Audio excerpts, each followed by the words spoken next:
অবসরপ্রাপ্ত ভারতীয় ক্রিকেটাররাই কেবল বিসিসিআই থেকে বিদেশি লিগে খেলার অনুমোদন পায়। ভারতীয় ক্রিকেটকে বিদায় জানানোয় সেই দুয়ার খুলে যায় রবিচন্দ্র আশ্বিনের সামনেও। এরপর সংযুক্ত আরব আমিরাতে আইএল টি20 এবং অস্ট্রেলিয়ার বিগ ব্যাশে তার খেলা নিয়ে বেশ আলোচনা হয়েছিল।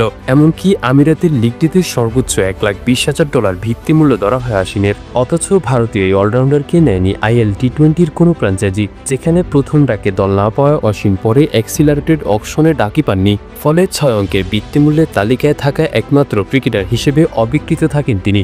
যদিও অশ্বিনের আইএল টি20-তে প্রথমবার খেলার দরজা একেবারে বন্ধ হয়ে যায়নি, দল পেতে পারেন ওয়াইল্ড কার্ড ক্রিকেটার হিসেবে। এশিয়া কাপে বাংলাদেশকে নিয়ে বেশ কড়া মন্তব্য করেছিলেন রবিচন্দ্র আশ্বিন। বলেছিলেন, বাংলাদেশ নিয়ে তো কিছু বলার নেই, প্রতিদ্বন্দ্বিতা নেই এখানে। বাংলাদেশি ভক্তদের কাছে এই মন্তব্য ব্যাপক সমালোচিত হয়েছিল। অনেকেই বলেছেন, অভিজ্ঞ এই ভারতীয় অলরাউন্ডারের এমন মন্তব্য একেবারে অসম্মানজনক। তাই আইএল টি20-তে এই ক্রিকেটারের দল না পাওয়া নিয়ে আপনার কি মন্তব্য?